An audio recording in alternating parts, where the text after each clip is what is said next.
The first step towards achieving your dreams is having the right coach. Get the best education with forensic classes by Diksha and make your net forensic exam dreams come true. Download the app now. Before starting today's class, a quick reminder that we have an application. Application की link आपको description में मिल जाएगी, वहां से आप इसे download कर सकते हैं. आप प्ले स्टोर से भी इसे डाउनलोड कर सकते हैं एंड ऐप स्टोर से भी इसे डाउनलोड कर सकते हैं. जैसे आप एप्लीकेशन डाउनलोड करेंगे आपको लॉगिन करना होगा. लॉगिन करने के बाद आप स्टोर पर क्लिक कर सकते हैं. स्टोर में आपको कोर्स लिस्ट मिलेगी. इस कोर्स लिस्ट में से आप अपना डिजायर्ड कोर्स सेलेक्ट कर सकते हैं एंड एनरोल कर सकते हैं. फॉर एग्जाम्पल, अगर मैं फोरेंसिक साइंस नेट की प्रिपरेशन कर रही हूँ तो मैं फोरेंसिक साइंस नेट का कोर्स सेलेक्ट करूंगी. अगर मैं क्रिमिनोलॉजी की प्रिपरेशन कर रही हूँ तो मैं यूजीसी नेट क्रिमिनोलॉजी का कोर्स सेलेक्ट करूंगी. अगर मैं मास्टर्स की प्रिपरेशन कर रही हूँ और मुझे सेमेस्टर क्लासेस चाहिए तो मैं सेमेस्टर क्लासेस का कोर्स चूज करूंगी. फॉर एग्जाम्पल, अगर मैं यूजीसी नेट फोरेंसिक साइंस की प्रिपरेशन कर रही हूँ तो मैं फोरेंसिक साइंस का कोर्स चूज करूंगी. अगर मैं क्रिमिनोलॉजी की प्रिपरेशन कर रही हूँ तो मैं क्रिमिनोलॉजी का कोर्स चूज करूंगी. इसके अलावा सेमेस्टर क्लासेस भी अवेलेबल है एंड फोरेंसिक के फील्ड में जितने भी entrance examination, BSc entrance examination, MSc entrance examination के कोर्सेज भी अवेलेबल हैं. इसके अलावा साइंटिफिक ऑफिसर, साइंटिफिक असिस्टेंट के कोर्सेज भी अवेलेबल हैं. तो आप अगर किसी भी एंट्रेंस एग्जामिनेशन, किसी भी कॉम्पिटिटिव एग्जामिनेशन की प्रिपरेशन कर रहे हैं फोरेंसिक साइंस या क्रिमिनोलॉजी के फील्ड से, तो वो सारी की सारी क्लासेस आपको सिर्फ और सिर्फ मिलेंगी हमारे एप्लीकेशन पे. तो हमारा एप्लीकेशन डाउनलोड आप कर सकते हैं. Get to download our application and start your preparation with us. So basically we have two types of courses in our application, video lecture course and study material course. So video lecture course में आपको सारी की सारी चीजें मिलती हैं. Video lectures, PDF, study material, mock test, previous year question paper, everything. Study material course में आपको सिर्फ और सिर्फ study material, previous year question papers और मॉक टेस्ट मिलते हैं. वीडियो लेक्चर्स उसमें इंक्लूडेड नहीं होते हैं. So that's the basic difference between video lecture course and study material course. So it's clear now. You can join these classes according to your preparation and start preparing with us. So हमारा next topic है forensic psychology and law. ठीक है. So forensic psychology and law हमने पढ़ना है and it deals with social and cognitive principles and they are use in legal system. ठीक है. So ये क्या हम यूज, इट डील्स विद, जो फोरेंसिक साइकोलॉजी है लॉ के साथ डील करता है आपके सोशल एंड कॉग्निटिव प्रिंसिपल को एंड ये जुड़ा हुआ है लीगल सिस्टम से. Empirical and psychological research of law along with legal institution is the basis of legal psychology. So legal psychology के लिए आपको क्या करना होगा, जितने भी empirical and psychological areas हैं वो आपको relate करने हैं law से. ठीक है. Forensic psychology is based on the clinical orientation. तो ये क्लिनिकल ओरिएंटेशन पे बेस्ड है forensic psychology. And legal psychology किसके बेसिस पे है, लॉ के बेसिस पे. ठीक है. सो लीगल साइकोलॉजी है वो कुछ टॉपिक्स पे हम उसे डिस्कस कर सकते हैं, जैसे कि legal psychologies importance can be seen in legal proceedings in various manners. So legal proceedings मतलब क्या, कोई भी केस चल रहा है, लेट्स से कोई कोर्ट केस चल रहा है, उसे हम कहेंगे लीगल प्रोसीडिंग्स. ठीक है. लीगल प्रोसीडिंग्स के अकॉर्डिंग हम लीगल साइकोलॉजी को डिफरेंट हेडिंग्स के साथ समझ सकते हैं, जैसे कि एकेडमिक एंड रिसर्च के रोल में, एडवाइजरी रोल में, ट्रायल एंड कंसल्टिंग रोल में, पॉलिसी मेकिंग या लेजिस्लेटिव गाइडेंस के तौर पे, एमिकस ब्रीफ्स के रूप में एंड एक्सपर्ट विटनेस के रूप में. ठीक है. सो ये सारी चीज़ें क्या हैं एक एक करके हम समझेंगे. जैसे मैंने बोला academics and research. So academic and research जो लीगल साइकोलॉजी है, it is basically conducted empirical research on new legal topics. और नए लीगल टॉपिक्स में आप कैसे साइकोलॉजी के प्रिंसिपल्स को ऐड कर सकते हैं ये आपने देखना है. Which are yet to be popularize, जो कि अभी पॉपुलराइज नहीं हुए हैं बट जल्दी ही पॉपुलराइज हो जाएंगे after a certain period of time. They also work as a mentors and guide to the upcoming legal representatives. ठीक है. ये और किस तरह काम करते हैं, मेंटर्स की तरह पे, गाइड की तरह पे काम करेंगे और आने वाले टाइम में एज अ लीगल रिप्रेजेंटेटिव भी ये वर्क करेंगे आपके साइकोलॉजिस्ट. एडवाइजरी रोल कैसे एग्जीक्यूट करती है लीगल साइकोलॉजी. सो एडवाइजरी रोल में आपको ये देखना है कि बहुत बार क्या होता है, it has seen that legal psychologists play a very very important advisory role in court system. So advice देने का काम करते हैं ये कोर्ट में. ठीक है. कोर्ट को एडवाइस देने का काम करते हैं. दे एडवाइज द जजेस and legal decision makers on some psychological issue which is pertaining to the concerned case. So किसी particular concerned case में वो अपनी psychological knowledge add कर रहे हैं तो वो help करेगी आपकी legal decisions को लेने के लिए. ठीक है. सो ये जो जजेस को एडवाइस करेंगे एज अ एडवाइजरी रूल में, जो लीगल साइकोलॉजिस्ट हैं वो जजेस को एडवाइस करेंगे to make some legal decision on the basis of psychology. ठीक है, it depends on the different cases, ये केसेस पे डिपेंड करता है। ट्रायल कंसल्टिंग मतलब क्या, sometimes legal psychologists also work for the trial consulting, so as a trial consultant ये भी work करता है। in some cases psychologist who works as an academician is called up as a trial consultant, so कभी कभी college के professors को बुला लिए जो कि एकेडमिक्स या फिर रिसर्च एरिया में काम करते हैं, उनको एज अ एक्सपर्ट उन्होंने बुला लिया to understand the psychology when their expertise is helpful in any particular case, अगर उनकी जो expertise है वो helpful है किसी भी particular crime case में, तो ठीक है। trial consultants play different roles such as picking up the jurors, performing mock trials and etc.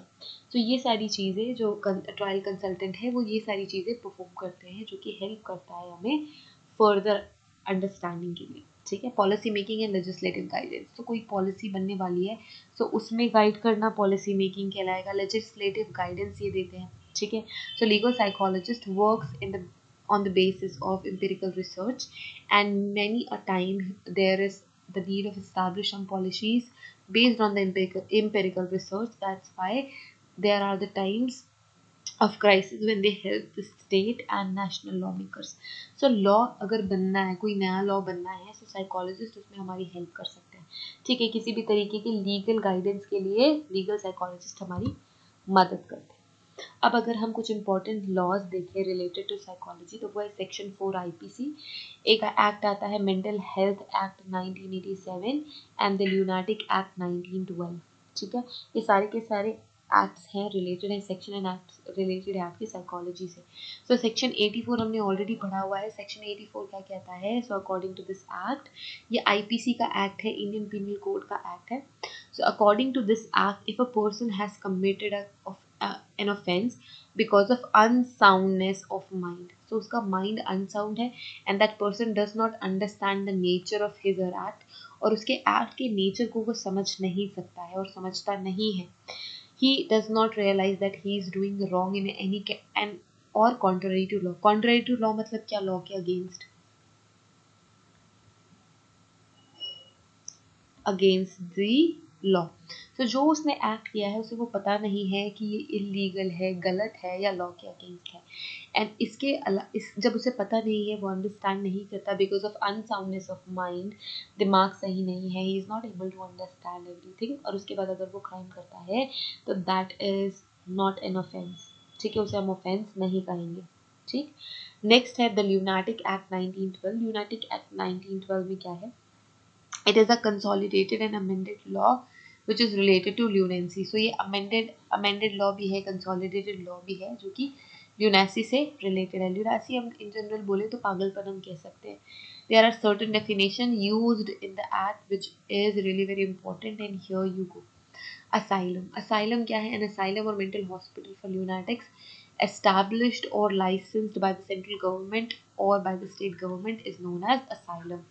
Asylum की डेफिनेशन बताई, कॉस्ट ऑफ मेंटेनेंस क्या है, in an asylum that includes the cost of logging, maintenance, clothing, medicine, care of a lunatic and many expenditure that is related and that is incurred in removing such lunatic to and form an asylum together with any other changes specified in the behalf of the state government in exercise or any power conferred upon it by this act. So देखो इसको simple way में समझते हैं, legal language में हमें नहीं पढ़ना है कि कॉस्ट ऑफ मेंटेनेंस क्या है, कि किसी भी तरीका मेंटेनेंस कॉस्ट अगर असाइलम पे लगता है तो वो स्टेट गवर्नमेंट या फिर सेंट्रल गवर्नमेंट के अंदर आएगा under this act, Indian lunacy act में। सो जैसे कि कोई भी एक्सपेंडिचर है, क्लोथिंग, मेडिसिन, केयर, ठीक है, जितने भी छोटे छोटे एक्सपेंडिचर्स होंगे वो सारे के सारे इस लॉ के अंदर कवर किए जाएंगे इन असाइलम, ठीक है। डिस्ट्रिक्ट कोर्ट क्या है, it means principal of civil court of original jurisdiction in an area outside the local limits for the time being of an metropolitan town. So अगर कोई मेट्रोपॉलिटन टाउन है, अगर किसी भी एक पर्टिकुलर टाइम के लिए जो भी उस पर्टिकुलर एरिया को हैंडल, उस जुरिसडिक्शन को हैंडल करने वाला अगर बंदा नहीं है या फिर जो मजिस्ट्रेट है वो नहीं है, तो मेट्रोपॉलिटन टाउन में जिस भी जुरिसडिक्शन के अंदर वो एरिया आएगा उस एरिया के उस एरिया का जो जुरिस्डिक्शन है उसके अंदर मेट्रोपॉलिटन टाउन बोल सकते हैं हम। अगर कोई मेट्रोपॉलिटन टाउन है वहाँ पे आपको कोई भी इलीगल या लुनाटिक एक्टिविटी देखने को मिल रही है तो वो इस एक्ट के अंदर आएगा एंड डिस्ट्रिक्ट कोर्ट में हैंडल किया जाएगा। ठीक है, डिस्ट्रिक्ट कोर्ट के सिविल प्रोसीडिंग्स में इसे हैंडल किया जाएगा। क्रिमिनल लुनाटिक क्या होते हैं? कोई भी ऐसा इंसान, any person from whose detention और removal to an asylum, jail or other place of safe custody as an order has been made in accordance with the provision of section 330 and section 335 and section 336 of CRPC 1973 of section 30 of Prisoners Act 1900। अभी यही replace होने वाला है, the Prisoners Act 1900 replace होने वाला है। So section 30 of Prisoner Acts और the section 103A of Indian Army Act 1911 के अंदर ये बताया गया है कि क्रिमिनल लुनाटिक कौन है, वो पागल क्रिमिनल कौन होते हैं। लुनाटिक मीन्स एन इडियट और a person of unsound mind, जिनका दिमाग सही नहीं है।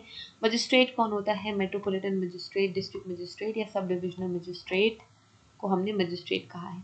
ठीक है, मजिस्ट्रेट या फर्स्ट क्लास मजिस्ट्रेट क्या होता है? ये वो स्पेशली एम्पावर्ड लोग होते हैं जिनको पावर मिली है स्टेट गवर्नमेंट से to perform function as a magistrate under this act. ठीक है, तो मेडिकल ऑफिसर का बताया गया है, हम कब किस सिचुएशन में मेडिकल ऑफिसर कहेंगे। सो इस गज़ट के अंदर medical officer in the service of the government and include a medical practitioner which is declared by the general and special order to state government to be medical officer for the purpose of this act। So इस act के लिए एक medical officer भी government ने हमें दिया हुआ है। A medical practitioner is a holder of qualification of practice medicine and surgery and that includes any person declared by the general and special order to the state government to be medical practitioner for the purpose of this act। So state government decide करेगी कि medical practitioner कौन होगा इस act के तहत। ठीक है, prescribed क्या होता है? prescribed is this act or by rule that is made according to the act। अगर कोई रूल बनाया गया इस act के अंदर तो हम उसे कहेंगे prescribed by this law। ठीक है, रिसेप्शन ऑर्डर क्या है? It is that order that is made under the provision of this act and the reception into an asylum of lunatic other than a lunatic so found by the Inquisition। ठीक है, तो ये सारी चीज़ें छोटी छोटी चीज़ें हैं, it's not that important but ये अगर कोर्स में है तो एक बार पढ़ लेना ज़रूरी है। ठीक है, relative includes any person related by blood, marriage और अडॉप्शन, तो उसको हमने बोला रिलेटिव। ठीक है, मेंटल हेल्थ एक्ट क्या कहता है? Mental health act MHA 1987 was enacted for better treatment and care of a mentally ill person।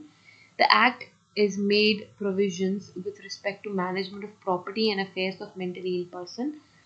So उसका कोई भी प्रॉपर्टी या फिर जो प्रॉपर्टी से रिलेटेड अफेयर्स है वो कौन मैनेज करेगा ये भी इस एक्ट ने बताया है। The act also provides protection of human right of mentally ill person. So जो इंसान अगर मेंटली इल है, दिमाग से सही नहीं है, पर उसके पास भी कुछ ह्यूमन राइट्स है एंड उसे प्रोटेक्ट करने का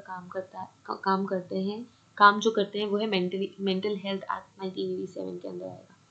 The MHA 1987 contains 10 chapter, 10 chapter है एंड 98 सेक्शंस।